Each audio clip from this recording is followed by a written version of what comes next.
Appamada's programs and facilities are supported through your generosity. Your support really does make a huge difference. You'll find a link for contributions on the website at appamada.org/contribute. Thank you so much.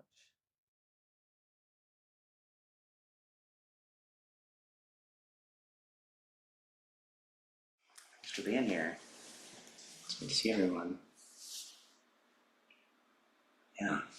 So I guess I would like to start with just what compelled me to give this talk today, which is a few things. I'm going to be trying to stitch a lot of things together, so I hope it makes sense. But I am currently completing a master's program at Naropa University in Boulder. I'm in my final year, and it's in mindfulness-based transpersonal counseling psychology, which is a very long title. But it reflects a few different desires. One of them is I have a longstanding practice in Hakomi, which is a somatic body-based psychotherapy that was first taught to us by Flint and Rupesh, who's also a Sangha member. And me getting this license and this additional education is a way to continue that forward and really just lean into that work, because it's something that I really believe in. And also what brought me to Naropa was a affinity for the teachings of Chogyam Trungpa Rinpoche, who's of a slightly different lineage, but that was where I first encountered the Dharma many, many years ago through Trent Schmiedehouse, who's also a Sangha member.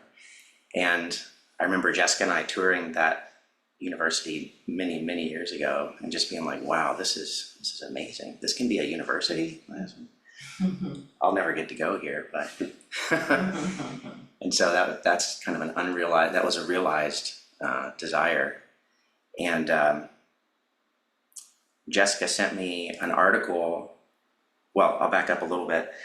So when I started my program, Trent gave me this book, already free. It's backwards on the screen, but written by Bruce Tift, who's a psychotherapist. And in the book, he compares and then blends Western psychology with Buddhist psychology in a really compelling way. And I finally picked up this book, I don't know, a few months ago, really was lit up about it. And then Jessica sent me an article on the Skandas, written by a scholar from Naropa University. And it just really captured my attention and also helped me realize that I wasn't sure what the Skandas were. You know, this is a fundamental part of the Heart Sutra when we chant, which we chant very often, Avalokiteshvara, while deeply practicing Prajnaparamita, clearly saw that all 5 Skandas are empty and thus relieved all suffering. And then it goes on. And I always just kind of was like, yeah, that's cool. You know, and I have this experience a lot. I think I've said this in other talks where I'm reading a sutra and I kind of get grabbed by something, but then you keep going and you go into the next chant, the next practice, and I don't often come back to it. So this was a really cool opportunity to revisit this concept of the Skandas. And the more I read this article and did some more study, I started to see some really interesting parallels between my studies at Naropa, my path with the Dharma here at Appamada, and my practice of Hakomi. And so that's what I want to weave together today with everybody here. And I think this could be a cool exploration to do together. So the Skandas are, as I understand them, a Buddhist framework for the mind. And I think of it as the constructed mind. So this is the mind that we form when we're born into a body, or born into a samsaric existence. How does the mind form to become what it is today? And so the Skandas are a really interesting model for that. So I think what I'd like to do, so as the big picture of this time together is, I'd like to talk about the Skandas and really deepen in that together. Talk about how Dogen showed this as a part of our practice. A couple more readings, I'll bring in some other teachers. And then we'll have an embodied mindfulness practice together where we can really explore it, and then we'll talk about it. That's kind of my plan. So, deeply practicing Prajnaparamita, Avalokiteshvara saw that all 5 skandhas are empty. So I guess I'll start with what emptiness means in this context. So in Sanskrit, it's shunyata, that's emptiness. And emptiness, I used to understand it differently. I used to think of it as vast empty space, which could be true. Or you could see it as, especially in reference to the self, I have a self, I'm aware of having a self. So it's not that there's nothing there, it's not nothingness, but it's empty of any fixed, independent existence. So myself, my body, everything that makes up me, sometimes I get confused and I think I'm just me over here, but that's not the case. And I could start breaking this down even just logically and see that I have parents, I have, all the nutrition that feeds my body, all the people that support me, the people that built this room. And I mean, it's endless. It's endless when we start to really tease it apart. And so it's not that emptiness is to say there's nothingness. I think that's a key difference and commonly misconstrued. And I'll say that for myself. I used to misconstrue it. It feels a little nihilistic. I don't think that's actually what this is. And I was actually thinking and sitting in Zazen, I was thinking, from a neurobiological perspective, my brain even, when I was thinking like, where am I in my brain? And I got lost. Just thinking of all the myriad connections. I was just like, where is me in there? Where's me in my body?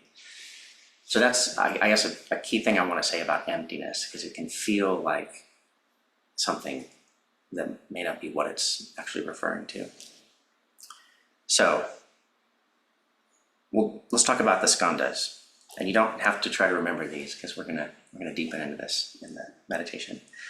So, Jessica made an interesting point yesterday as we were talking about this, that you can kind of think about this as the development of like a baby being born into the world, and how does the baby form into a more complex being that we are today. So the first skandha, and they are kind of progressive, is form. So just basic form. We take up space, we have matter, we are born into this world of samsara. So this is where we start. This is where our mind starts, is with form.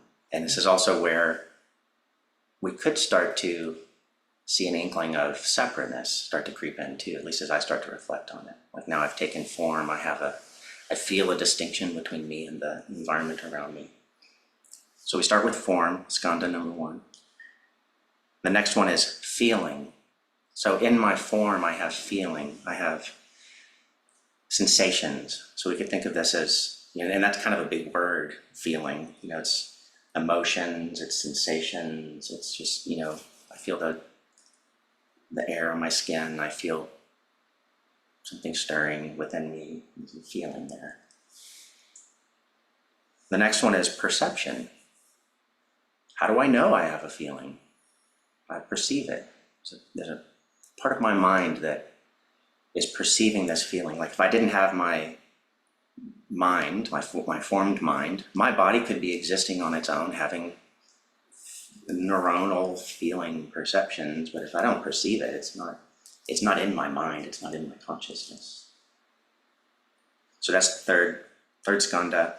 The next one is concept or volitions. So now I think it gets even more interesting. So in my mind, I have form, feeling, perception. Now I'm going to make some concepts about it. What does this mean to me? What do these feelings mean? I feel a sadness. I feel a happiness. I feel a joy. Now I start making stories about it. And now I start having volitions. What do I want to do about this? How do I want to project my ideas into the world and take action and build things and, all these things that we want to do. And this is where also we start to talk about the concept of karma, which I won't go into deeply in this talk, but this is where we start creating karma. basically, which is not necessarily a bad thing, but this is where we're taking action in the world and things are happening based on our concepts, our mental activities, and our intentions. And then the final skanda is consciousness. And this one's really interesting because consciousness can mean a lot of things. There's kind of, I think of it like universal consciousness, but I think in this light, from my viewpoint that I would share today, is I think of this more like awareness, which is a component of consciousness. It's a type of consciousness. So looking at it from this skanda model, I have form, feeling, perception, concepts or volitions, and then I have an awareness. And this to me is what I really tap into sometimes in Zazen. What is the part of me that's witnessing my experience? That's where I identify with this idea of awareness.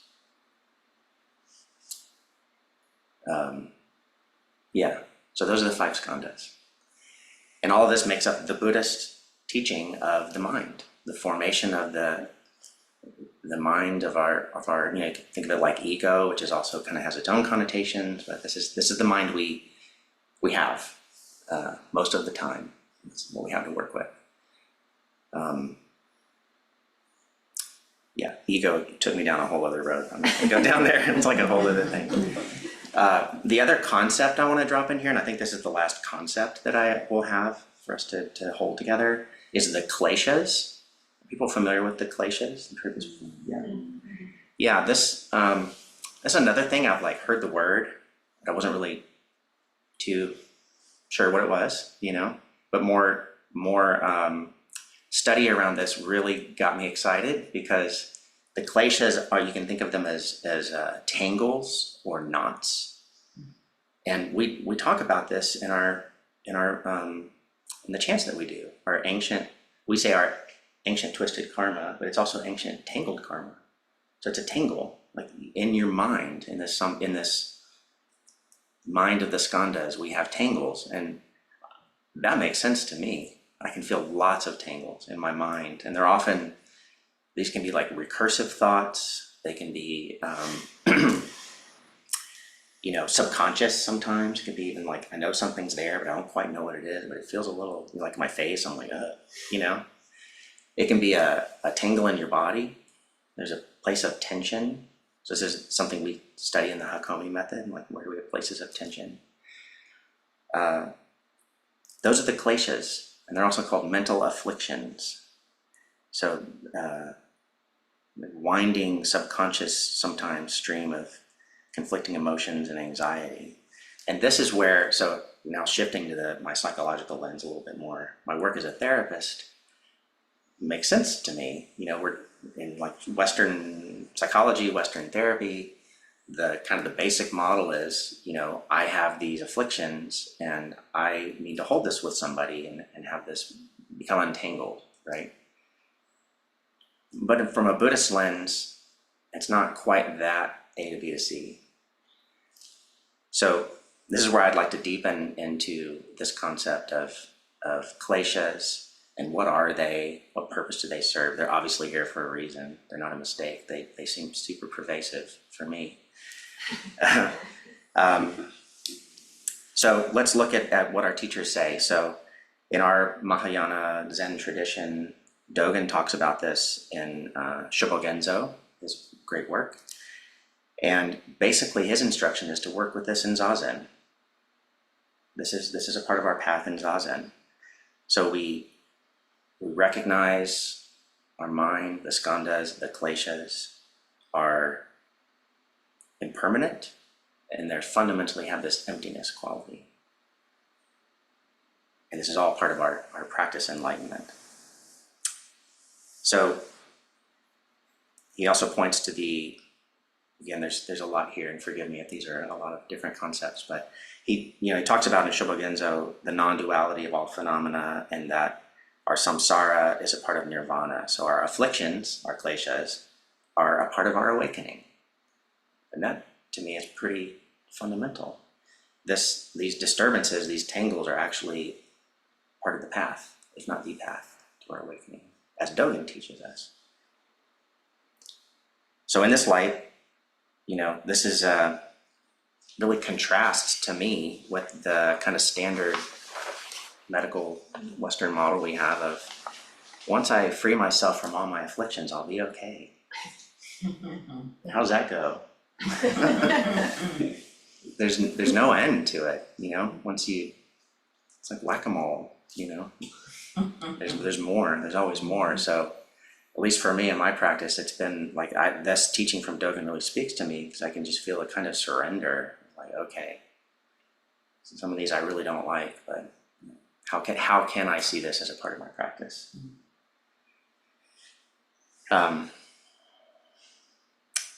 He also says I'm kind of paraphrasing him here, but to fully experience our kleshas, aka our problems, is to realize our Buddha nature. So when we are at one, when we are in accord with life as it is, we realize our Buddha nature, even if that's full of tangles sometimes. Dogen also says in the Genjo Koan, which is a part of the Shobogenzo, to study the Buddha way is to study the self. To study the self is to forget the self. To forget the self is to be actualized by the myriad things. I'm going to read that one more time. To study the Buddha way is to study the self. To study the self is to forget the self. To forget the self is to be actualized by the myriad things. So Dogen has said my entire Dharma talk in one sentence, as he will do. And then I'm going to come back to this in a minute. So shifting gears just a little bit, I'd like to talk about Hakomi a little bit. So this is the form of therapy, I guess you could call it, that I practice and Jessica practices, and we teach this together. And that we learned from Flint first, or at least I did. In Hakomi, it's called mindfulness, it's called assisted self-study. So it's kind of like meditating with help, you can think of. It's also, it's deeply rooted in mindfulness, which is very much a part of what we're doing here. And so in Hakomi, we bring attention to these stuck places, these kleshas, by following the body, which is our form. So you're going to see here, I'm going to draw some parallels to the Skandas. Attending to sensations, feeling, to discover them using our perception, and we get a clearer concept of their structure using our awareness or consciousness. This really got me excited because I realized Hakomi Hakomi doesn't talk about the Skandas, but it's really following the structure of this Buddhist concept of the mind, which is really cool. I think it's really cool. And to me, this gives me, this is what I was saying in my description of this talk. This is an embodied way to explore the nature of our mind from all these different places. Hakomi actually gives us a way in, a way to do that. There's also, of course, Zazen is another way to do that. But from I was thinking about this as a therapist, I can't have every person come in and do Zazen for an hour, although that might be a good idea. So that was something I've been kind of struggling with. This is my practice, but it's not everybody's. So how do we do this?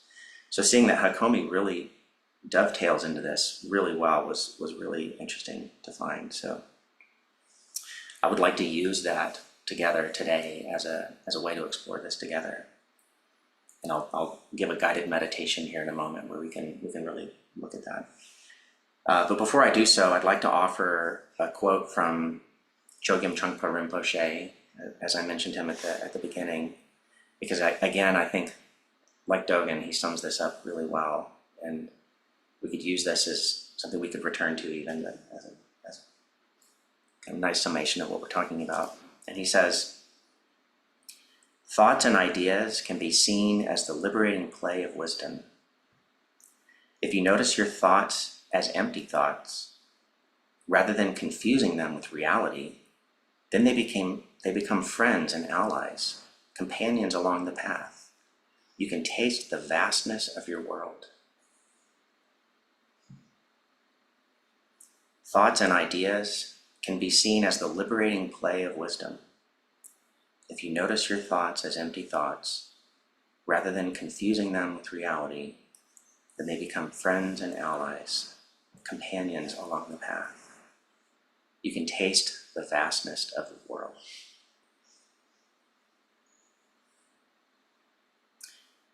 He also talks of these arisings, these sensations, all of these manifestations of the Skandas as a reflection of primordial intelligence. This is the play of the universe. This is us. This is it. This is us as a part of the primordial intelligence of the universe.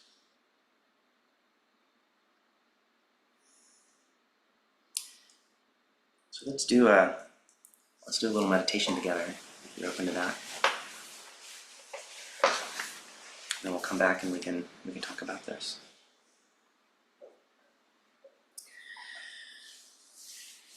So just start by getting comfortable. Settle into your seat, your chair, your cushion.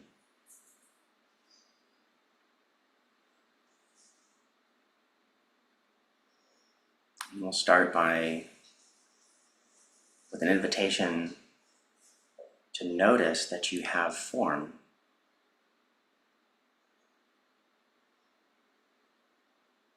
To notice that you have a body.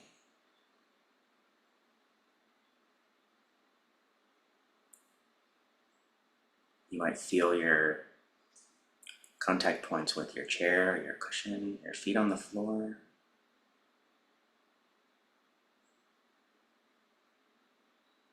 And by doing so, that might lead you to noticing that you have feeling in this body, in this form.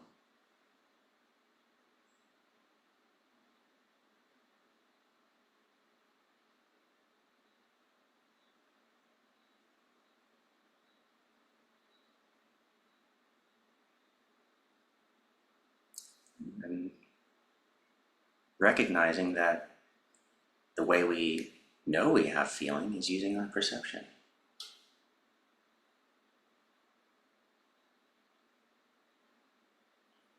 Our mind perceives these feelings.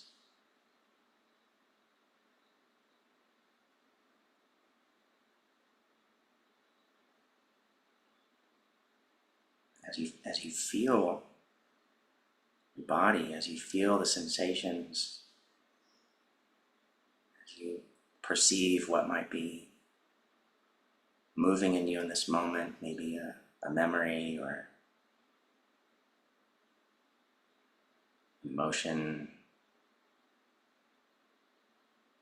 as you perceive these arisings, what concepts do you notice around this?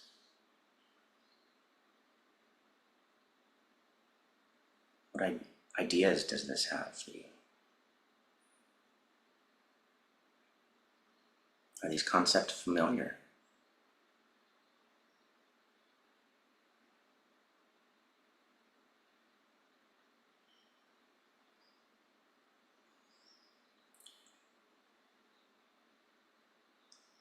And as you witness this activity in your mind, what is the part of you that's witnessing?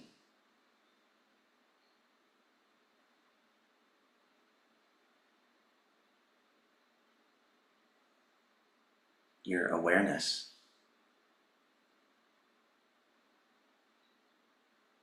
Witnessing all of this taking place. Feelings, perceptions, ideas.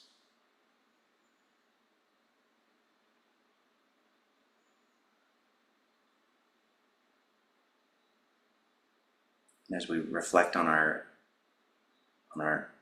own minds, the structure of our own minds,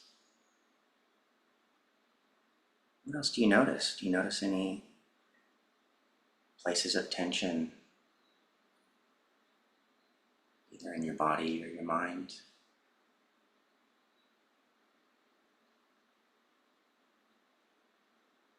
Do you have any familiar desires or unmet desires, or again, common stories.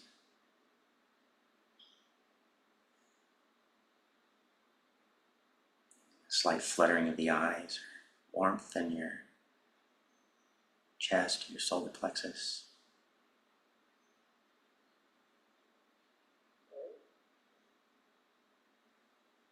And how do you relate to this?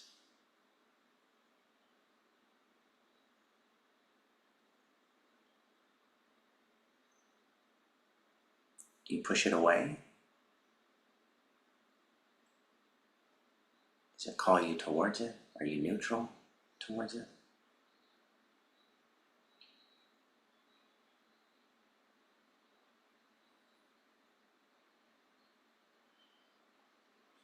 Just being curious about, how do I relate to these things?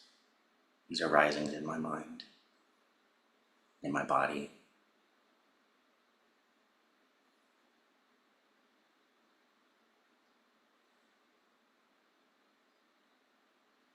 And then just bringing in the reflection of Dogen and our teachers, viewing this as a part of our enlightenment.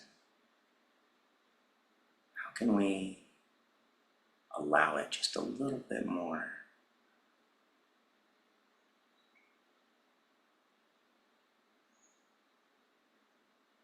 We can even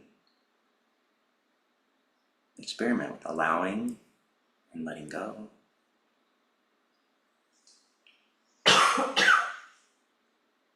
Allowing and letting go.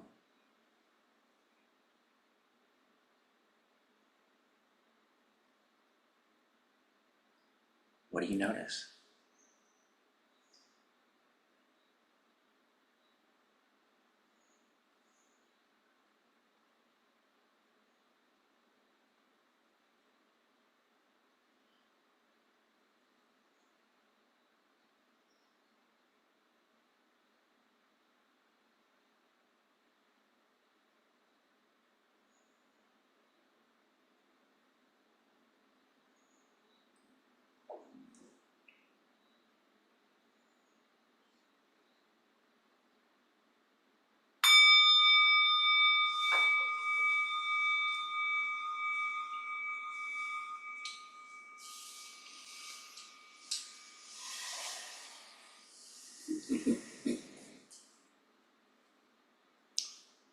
I'm so curious how that was for you. Would anyone like to share your thoughts or your reflections or your experience with all of this? Rachel? I felt myself just really letting my breathing be full. Often as a young woman I was taught, you hold your stomach in, pedal flat. So when I let go, that physical feeling of being, and then thinking of myself as a vessel, in other words, this body is sort of like a vase, but empty. Mm-hmm. And then I did have some thoughts that, wandered through, but I came back to the breath. Mm-hmm. So it was very nice. Thank you. Just affirming Yeah. to be here and be in this space with all of you. Mm-hmm. Thank you. Yeah, and those thoughts just keep coming. Well, that's what my mind does, but I don't have to swim after it. That's a good way to put it. Yeah. Like Peg says, I think Flint says as well. Yes, the brain is a gland that secretes thoughts. That's what I was going to say. So yeah, that's going to happen. Thank you, Bridget. Yes. Hi, I'm Jess. I don't think I know this. Let's do this. Hi. These kind of exercises are scary for me, usually. Yeah. And I'm really used to them as well. So like there's a lot of transformation there. And this time what kind of unfolded and then covered itself up quite quickly was like the delocalization of mind. Yeah. I had a lot of energy around my hara, like when we first dropped into the practice. And I suppose that like mind or perception was introduced, and I was like, this is perception. Yeah. As well, like free of, you know. Yes. But then we started to talk about and then it just all went back there basically. Yeah. But I always have this resistance because like I think that the word mind is heart mind. But then like as a Westerner, we always equate it with the brain. And it's like a constant practice of mine to really realize like mind is more than empty. this. Like mind is everywhere. Yes. Yeah. Thank you so much. Yeah, and that's one thing I think that really lights me up around Hakomi too, is that core teaching of this is all your mind. You know, this is all the gateway to your experience. And so we really follow that as well. And I also suffer from the delusion that I'm up here so much. Which is why we practice. Hopefully have a glimpse of that not being all there is. Thank you.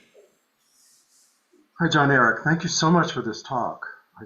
Everything about it is resonant for me and really delightful.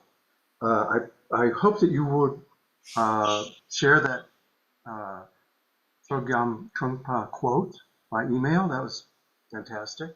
Yes. And I'm just thinking, that thing about, you know, your thoughts are going to cascade through. They'll spring off each other. They'll never stop. All that. That's what your brain does. And I once heard a teacher here in Albuquerque, a Rinzai teacher, give a metaphor that you know, when you're meditating, imagine that you're sitting on the bank of a river and everything is great, and a boat comes by and there's people having a big party on the boat, and it's really attractive. And she says, just don't get on the boat, let it go by, you know. And I thought that was a lovely metaphor, but what Trungpa says, that the thought that we are participating in the primal wisdom of the universe, primordial intelligence of the universe, Yes. that has constructed everything that is, including what's going on in my head right now. All these electrochemical things that are happening that I can only get glimpses of, you know, through the portals of the senses and the awareness and everything. Yeah. I have a way of constructing even the thought that all I have to do is not get on the boat, that I make that into a struggle. You know, that it's like, oh, but it would be so much fun, and then all of a sudden I'm on the boat before I know it. Yeah. But to think of those thoughts as friends, as companions on the path, Yes. as expressions in and of themselves of this primordial intelligence, that at least makes it less of a struggle for me. So I'm very grateful for that metaphor. Yeah. Thank you, Joel. Yeah. Yeah. Thank you. Yeah, I found it really striking too. And he says friends and allies, and sometimes my allies are not my friends. Because I don't relate to them that way. You know, like even things that feel difficult or unwelcome. That's why I added in the meditation this piece around how do you relate to these things, you know? Because there's often that other motion of, well, this is fine, or I really like this, or I don't want that. You know, that's for me, part of the self-study. But the arising of what it is that I'm reacting to is the primordial intelligence, even though I may not feel drawn to it. I see that. Thank you. Thank you so much. Yeah. Rosemary? Thank you so much, Jon-Eric. This is actually the second day in a row that I'm hearing some of this because I was present with Marla and others at the Jon-Eric and Jessica's Hakomi workshop yesterday. And so I was thinking about the Kleshas as I was sitting, and the thought of them as a gift, like this actual box, you know, with a ribbon and everything. Mhm. And that for me, behind them is usually an emotion Mhm. that can be explored. And I like the RAIN strategy for recognizing, accepting, investigating, and not identifying, which is, you know, that's a lot of the process that you know, is helpful to keep in mind when we're trying to get to what you were talking about, Joel, the primordial awareness of our interconnectedness. So anyway, yeah, the gift and what's inside there, you know, what's behind that. Yeah. So Yeah. Oh, you anybody in this end? I have a reflection on what you offered. I love the rain practice. I think that's from Tara Brach. And it links to something that Joel said, which was just don't get on the boat. You know, it sounds so easy, but it's not. And that's why we practice, because it's just, I always find myself on the boat, wondering how did I get here so quickly? And so we have. Can you mention the REI in what they stand for again, please? Okay. It's basically recognize, accept, investigate, and nurture. Nurture. Yeah, and that piece is actually really key for me in nurturance, because I am seeking other myself so much. Which is compassion, the nurture piece. Which is why Avalokiteshvara was the one speaking about this. Yeah, the bodhisattva of compassion. Yeah. Did everyone hear that? Would anybody like it repeated? What did I say? Did y'all hear that? Okay. And can riff on it. Yeah. Oh, yeah, I can. Because the little ways we remember what is the process when something arises that we can meet this thing with without pushing it away. And I rolled that around in my mind for a long time, and I finally made a bumper sticker. And my bumper sticker is touch, taste, savor. So it kind of, for me, it kind of gets that in my visceral way. I like that. You made an actual bumper sticker. I made an actual saw it bumper. on your car. No, that's right. I believe this so much. It's not a bumper sticker. It's a real one. Thanks, Ann. That's wonderful. Nate? To use Joel's metaphor of just don't get on the boat, I was noticing how I was actually hopping between various boats. A flotilla. Yeah, flotilla, that's right. And realizing the play of volition while sitting, right? So that was what was coming up, is like, what am I willing? And a lot of that play looked like, I just recognized, at least today, my tendencies towards symptom management. Yeah. Or problem solving. Yep. Right? Just like sometimes it's a thought, like, oops, shouldn't be having that thought, or like come back here, or back hurts, straighten up. Just little things like this where there's all this play of volition and management of symptoms. But then there was a space to zoom out and watch myself doing that.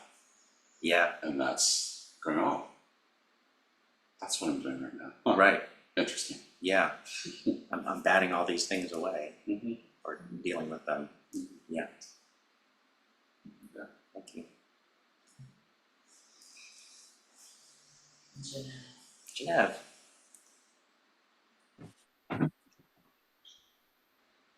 Hi, thank you.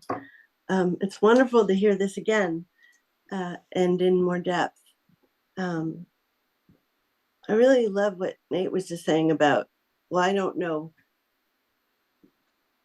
I guess what it brought up for me is that a lot of things are not to be fixed or solved. They're just to be been with. I don't know how to make that into a sentence, but I am a language person, translator, interpreter, editor, writer. So I think a lot about words. And I'm sorry, I don't know your name, the woman who spoke to the mind heart division earlier. Yes. Jess? Yes. Yeah. Thank you, Jess. And I was thinking that before you said it. And I know that there's a word in Japanese that means mind, heart, whole being. And I don't know if there are words that suggest that mind and heart are two different things. But I am really feeling today how problematic that is for us and for me, to really believe that these are two completely separate things, and also the body being a third separate thing. And I love what you said, Jon-Eric, about all of it being mind. There's an actual brain in the heart and another one in the intestines, and they send signals and commands. And I'm thinking about the word emptiness, which for me, after some time in practice discussion with Flint, has come to mean ephemerality, boundlessness, and being one with all being. I don't know who chose the word emptiness. I'd love to have a conversation with that person. But I feel like I want a word that means mind, heart, body. Yeah. And I might have to make it up for myself, just to remind myself that these are not three separate things. Yeah. I wonder if it could be a gesture. Oh, what a lovely thought. Just maybe. That's my favorite one.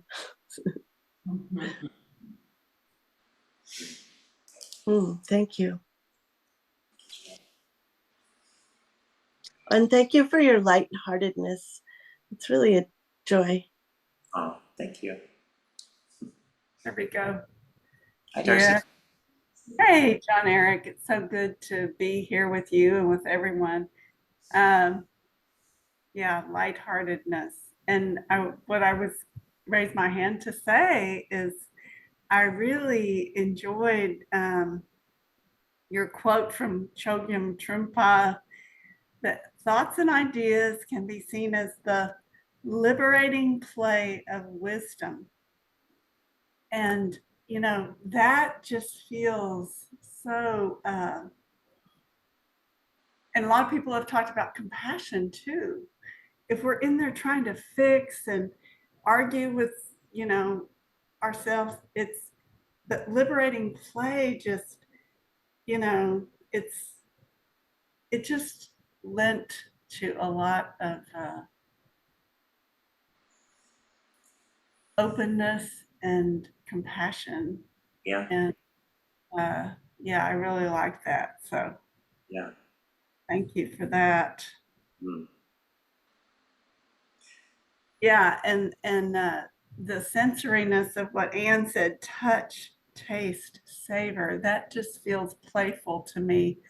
I understand Tara Brach's thing, but it seems to engage my thinking, problem solving part too much. But touch, taste, savor just encourages play with whatever's going on there. Yeah, it's wonderfully elemental. Yeah. We're gonna have, she said, can you order those for people? Maybe tea. Yeah. Yeah. What you're today is ordering it for all of us. Thank you. Yeah, and I think I really hear in what you're saying, Darcy, around it's around creating space. if we see it as play, the play of primordial intelligence, as a reflection of wisdom, of prajna, and that helps us see space. And that's where, being like humor is such a wonderful gift. It creates space. And then we can see we get a little less fixed with our tangles. Yeah, thank you, Darcy. Suzanne? Hi. Hi. Thank you for that. It was lovely. I'd like to hear more.